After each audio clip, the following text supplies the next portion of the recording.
नमस्कार दोस्तों, राम राम आप सभी को। मैं सिंह आप सभी का फिर से एक बार स्वागत करती हूँ गुरुकुल एजुकेशन के इस चैनल पर। आज का चैप्टर बच्चों को बहुत हार्ड लगता है और आज का चैप्टर ही है रामचंद्र शुक्ल का निबंध जिसका नाम है उत्साह। उत्साह नाम का निबंध एग्जाम में भी पूछे जाते हैं और रामचंद्र शुक्ल का बहुत महत्वपूर्ण निबंध है। इस वजह से आज के इस वीडियो में हम इसे पढ़ने वाले हैं। यह बहुत ही लंबा निबंध है जिसमें बहुत गहराई की बातें दी गई है, उसे मैं बहुत ही कम समय में आपको बताने का प्रयास करूंगी। सो वीडियो को स्किप न करें और वीडियो अच्छा लगे तो चैनल को सब्सक्राइब और लाइक जरूर करें।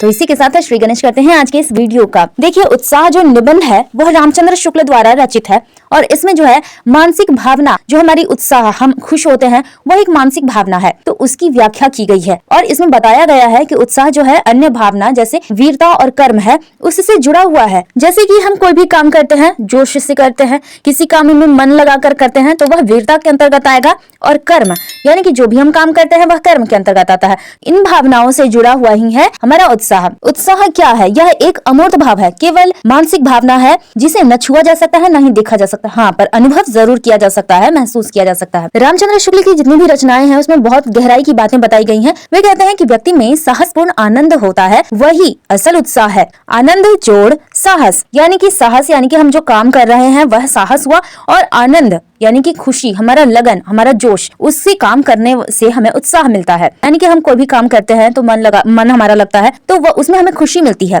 और वह खुशी बाद में चलकर उत्साह बन जाता है। तो वही उत्साह के बारे में यहाँ रामचंद्र शुक्ल बता रहे हैं। जैसे कि हमने साल भर पढ़ाई की, लेकिन लास्ट में जब परीक्षा में हमारा परिणाम आता है और हम पहले नंबर से पास हो जाते हैं, तब वह जो मेहनत है उसमें हम खुशी महसूस करते हैं और उसके पीछे जो हमारी मेहनत है उसके लिए हम खुश होते हैं। तो वह आनंद जो है अंत में जो हमें प्राप्त होता है वह आनंद है। हमें फल की चिंता नहीं करनी चाहिए, फल पास हो ना हो उससे हमें कोई फर्क नहीं पड़ता, लेकिन उसके लिए हमने मेहनत की तो उसके अनुरूप ही फल आता है। जो हमें खुशी प्राप्त होती है वही सच्चा आनंद है। साहसी व्यक्ति जो है बड़ा से बड़ा आनंद पूर्वक कार्य करता है, अपना मन लगाकर कोई भी काम करता है, और मन जब काम में लगता है तो वहां हमें खुशी प्राप्त होता है और वह खुशी ही उत्साह में बदल जाता है। यह कुछ रामचंद्र शुक्ल का कथन है, वह मैं आपको सुना रही हूँ, उसके हिसाब से फिर आगे समझते हैं। वह कहते हैं, मूल अनुभूति दुख से उत्पन्न होने वाली भय, क्रोध आदि भावों में जो स्थान भय का है वही सुख की मूल अनुभूति से उत्पन्न होने वाला श्रद्धा, प्रेम, उत्साह आदि भावों में उत्साह का है। इसे भी हम उदाहरण के रूप में समझते हैं।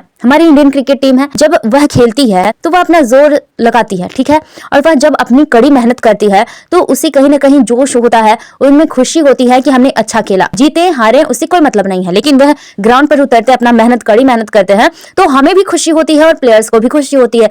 लेकिन वहीं अगर वे हार जाते हैं, अपनी मेहनत अच्छे से नहीं करते, तो उन पर हमें क्रोध आता है। क्योंकि क्रोध इसलिए आता है क्योंकि हम दुखी होते हैं, तो दुख होते हैं तब हमें भय होता है और क्रोध भी होता है। और जिस मैच में हमने अपना पूरा जान लगाकर खेला तो उसमें हमें खुशी होती है, अंदर से जोश होता है, और वही जोश और खुशी उत्साह के रूप में, असली उत्साह के रूप में हमें प्राप्त होता है। तो इस प्रकार से जहाँ पर दुख होता है वहाँ पर भय और क्रोध होता है, और जहाँ पर आदमी सुखी होता है, खुश होता है, वहाँ पर क्या होता है? वहाँ पर श्रद्धा होता है, प्रेम होता है, उत्साह होता है। और जैसे इन सारे चीजों में, श्रद्धा, प्रेम, उत्साह में सबसे महत्वपूर्ण है उत्साह, क्योंकि यह सभी चीजों में व्याप्त होता है। तो चलिए, इस बात को तो हमने समझ लिया, अब आगे हम समझते हैं। रामचंद्र शुक्ल ने उत्साह की परिभाषा भी दी है, चलिए उसे भी जान लेते हैं। वे कहते हैं, उत्साह वह भाव है जिसमें कठिन लक्ष्य या कर्म यानी कि कार्य को पूरा करने में आने वाले कष्ट या हानि को सहने की प्रसन्नता होती है। जैसे कि हम कोई भी बिजनेस स्टार्ट करते हैं या फिर कोई भी काम शुरुआत करते हैं, किसी एग्जाम की तैयारी करते हैं मान लीजिए, तो उसमें हमें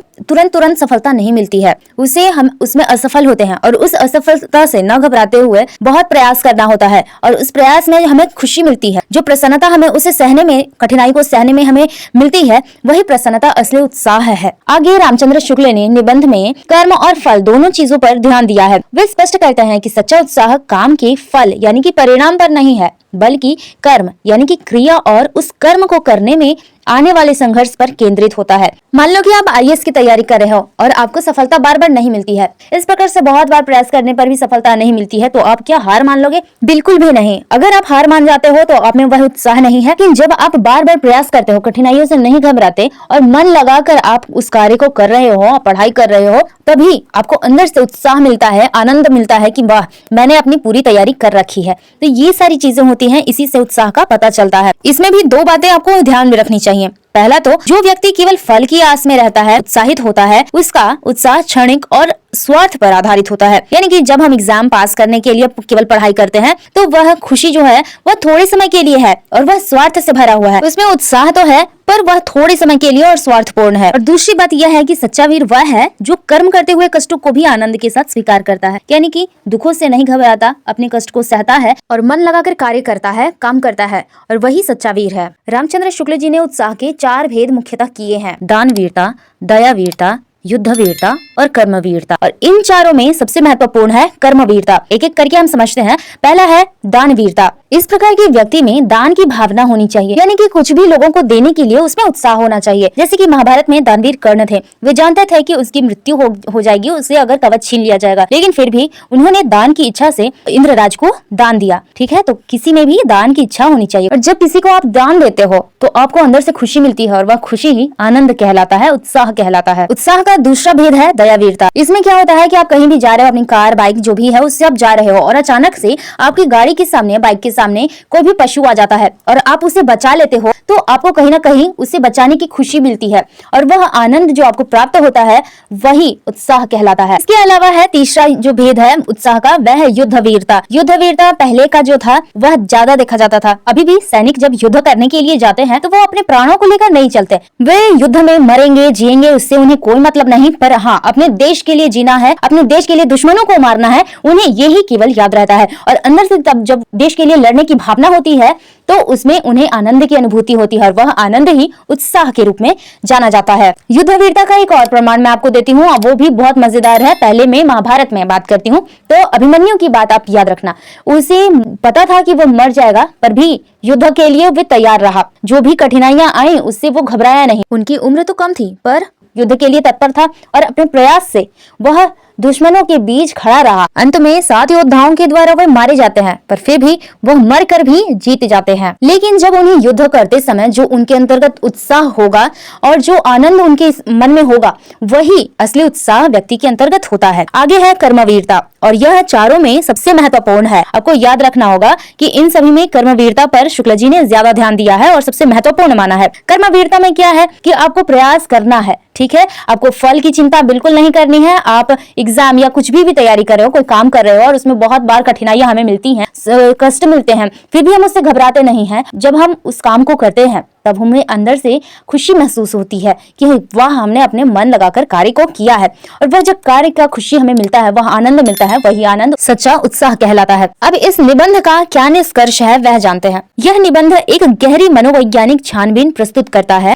कि कैसे उत्साह, भय और साहस जैसे भाव आपस में जुड़े हुए हैं। यह बताता है कि भय के कारण उत्पन्न होने वाला आवेग उत्साह नहीं होता, बल्कि साहस से उत्पन्न होने वाला आनंद ही सच्चा उत्साह है। आपको यह समझना होगा कि यह तो सारी बातें मनोवैज्ञानिक है, हमारी भावनाएं, उत्साह जो है वह मनोवैज्ञानिक है, और उसी से उत्साह से भय और साहस जैसे बहुत सारे भाव आपस में जुड़े हुए होते हैं। जब उत्साह होता है तो हमें खुशी मिलती है, हमें जोश आता है, और भय होता है तो हमें दुख की अनुभूति होती है, दुखी से भय की अनुभूति होती है। तो ये सारे आपस में जुड़े हुए हैं। अब आगे है कि भय के कारण उत्पन्न होने वाला आवेग, यानी कि जो भी डर से हमें उत्साह, यानी कि जोश में हम कोई भी अगर काम कर लेते हैं तो वो सच्चा उत्साह नहीं है। कई लोग होते हैं जो बड़बोलेपन में बहुत ज्यादा कुछ करते हैं, एक्स्ट्रा कुछ काम कर देते हैं जिसे लोग ज्यादा बेकार समझते हैं, लेकिन वह उत्साह नहीं होता। उसे उत्साह कहते हैं कि उत्साह में ये सब काम कर दिया, पर वह उत्साह नहीं है। उत्साह है वही जो कार्य करते हैं हम उसमें मन लगाकर, और उसमें जो भी कठिनाई आती है उसे सहन करने की जब हमें शक्ति मिलती है, और जब हम कार्य करते हैं परस्पर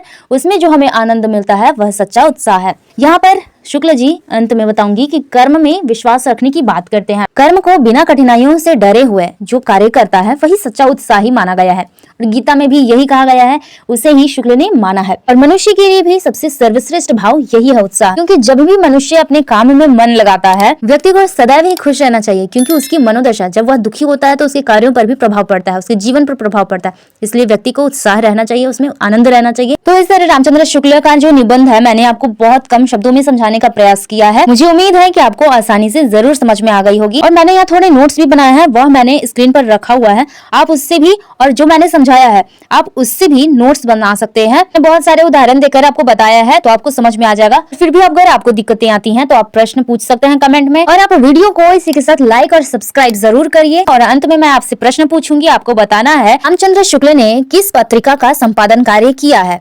आपको इसका उत्तर कमेंट में बताना है। और आज के लिए बस इतना ही, फिर से मिलेंगे नए वीडियो में नए टॉपिक के साथ। तब तक के लिए जय हिंद, जय भारत।